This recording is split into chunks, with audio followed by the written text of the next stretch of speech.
प्रश्नावली 6.4 question number है 2। एक समलंब जिसमें ए बी समांतर है डीसी के और विकर्ण जो है उसके ओ बिंदु पर प्रच्छेद कर रहे हैं और ए बी जो है वो दुगना है सी डी के। तो इस प्रकार दो त्रिभुज बन रहे हैं, एक ओ बी और सी ओ डी, उनके क्षेत्रफलों का अनुपात ज्ञात करना है। तो हम एक समलंब बनाते हैं।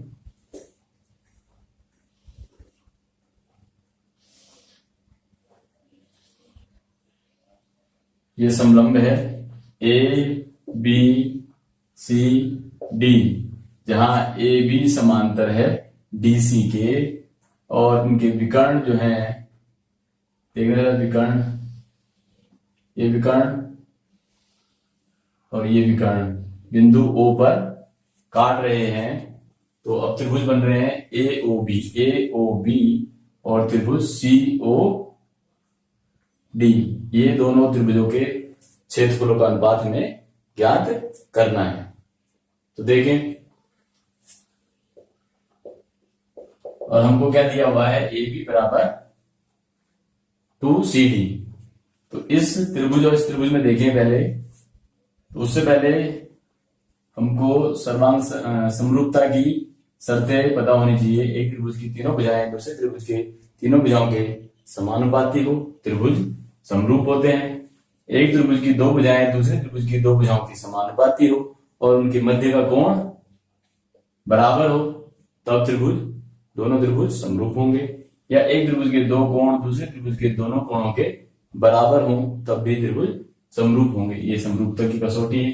तो ये डीसी ए बी के समांतर है, डीसी और ए बी, ये डीसी है, ये ए बी है, ये समांतर है। तो एक रेखा ये सी ए जो है ये ऐसे काट रही है, तिर्यक रेखा है। तो समांतर रेखाओं में जब तिर्यक रेखा काटती है तो इस तरह से जो कोण बनते हैं वो कौन से होते हैं, अंत एकांतर कोण। तो यहां पर देखें, कोण DCO या DCA, कोण DCA बराबर होगा कोण CAB के, CAB की अंत एकांतर कोण।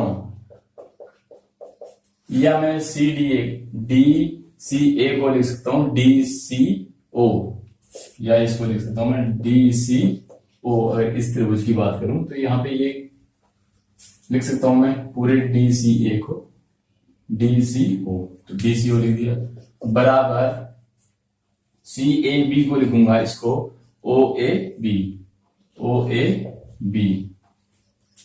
तो एक तो हमारे पास ये आ गया। इसी प्रकार DC समांतर है AB के और DB जो है एक तिर्यक रेखा हो गई, तो ये कोण इस कोण के बराबर। इसी प्रकार ये कोण इस कोण के बराबर। ये क्या होगा, अंत एकांतर कोण। ये भी देखो, समांतर रेखाएं हैं, तिरछी रेखा काटे, तिर्यक रेखा काटे, तो इस तरह के जो कोण है लाइन के, तिर्यक रेखा के एक तरफ वाला दूसरा दूसरी तरफ वाला, ये कहलाते हैं अंत एकांतर कोण। तो इसी तरह से देख लें इसमें भी CDB यानी CDB, कोण CDB बराबर होगा कोण DBA के, DBA के। ये भी अंत एकांतर कोण। तो अब मैं इस कोण को, किसको, CDB को इस त्रिभुज के लिए क्या लिखूंगा, CDO, या इस कोण को लिख रहा हूं मैं CDO बराबर हो जाएगा कोण किसके, इस त्रिभुज में OBA के, OBA के। मैं यहां से ना पढ़ करके इसको यहीं से पढ़ रहा हूं, अब OBA पढ़ रहा हूं उसको।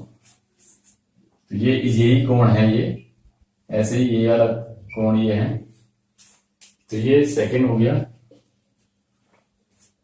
अब देखता हूं मैं ये त्रिभुज जो है, इन दोनों त्रिभुजों में, त्रिभुज AOB व त्रिभुज COD में, इन दोनों त्रिभुजों में देखें AOB, ये कोण इस कोण के बराबर, दो रेखाएं एक दूसरे को काटे, तो इस तरह आमने सामने के जो कोण हैं वो कहलाते हैं शीर्ष अभिमुख कोण, ये क्या होते हैं, बराबर होते हैं। तो कोण AOB बराबर कोण COD के शीर्षा भिमुख कोण। फिर देखें इस त्रिभुज में AOB में OAB बराबर कोण, ये वाला इस वाले के है OCD के।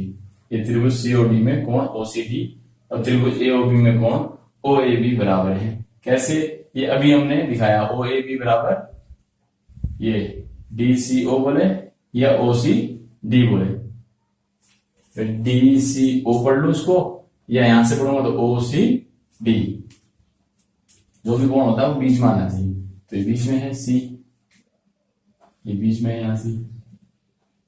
तो ये हमने सिद्ध किया है, ऊपर सिद्ध किया है, या अंत एकांतर कोण।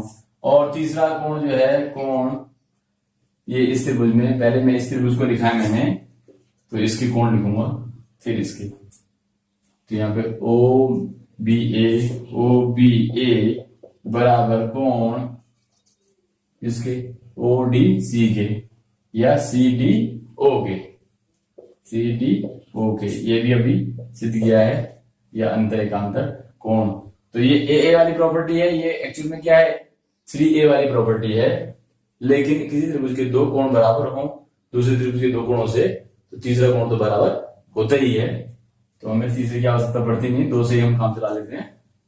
तो ये यहां देखें, एक त्रिभुज के तीनों कोण दूसरे त्रिभुज के तीनों कोणों के बराबर हैं। तो त्रिभुज AOB समरूप हो गया त्रिभुज COD के AAA कसौटी से, या AAA समरूपता कसौटी से। तो ये दोनों त्रिभुज समरूप हो गए। अब क्षेत्रफल प्रमेय से क्या है, जब दो त्रिभुज समरूप वर्गों का अनुपात उनके क्षेत्रफल के अनुपात के बराबर होता है। तो देखें, area of triangle AOB upon area of triangle COD बराबर क्या होगा, इनकी संगत भुजाओं के वर्गों के अनुपात के बराबर। तो इनकी संगत भुजाएं, जो कोण बराबर है उनके सामने की भुजाएं देख लें, ये कोण और इसके बराबर है, तो इसके सामने ये भुजा है, इसके सामने ये। तो AOB पहले लिखा, तो मैं AOAB पहले लिखूंगा, इसके सामने ये भुजा है, ये कोण इस कोण के बराबर है, इसके सामने ये भुजा है, इसके सामने इस कोण के सामने ये भुजा है। तो इनका अनुपात बराबर होगा। और क्षेत्रफल की बात हो रही है, तो उनके क्षेत्रफल के उनके वर्गों के अनुपात के बराबर इन त्रिभुजों का क्षेत्रफल होगा। और ऐसे ही अन्य भुजाएं, इसके सामने ये वाली भुजा है, तो ये बराबर, ये दोनों बराबर है, इसके सामने ये है, तो ये हो जाएगा OB अपॉन OD का वर्ग बराबर होगा OA अपॉन ये इसके बराबर ये है OC का वर्ग। ये हमने क्षेत्रफल पर में से किया। तो हमको इतनी आवश्यकता नहीं, हम इतने से हमारा काम हो जाएगा, इसे देखते हैं बस। तो त्रिभुज AOB अपॉन त्रिभुज COD का क्षेत्रफल बराबर AB अपॉन DC ले रहा हूं मैं। AB बराबर कितना है 2CD या 2DC। तो DC लिख देते हैं इसको, AB लिखा था तो यहीं पे ही हम DC लिख देते हैं, ठीक है। तो ये AB बराबर 2DC है और ये DC नीचे है ही। AB का मान 2CD या 2DC दिया हुआ है, ये देख रहे हैं। AB जो है इसका दुगना है, तो मैंने AB को इसका दुगना लिख दिया, ये नहीं लिख। अब देखें यहाँ DC से DC कैंसिल हो गया, ये हो गया 2/1 की घात 2, तो इसका भी वर्ग इसका भी वर्ग, तो ये हो गया 4/1 4/1, यानी कि इनके क्षेत्रफलों का अनुपात देखना, ये त्रिभुज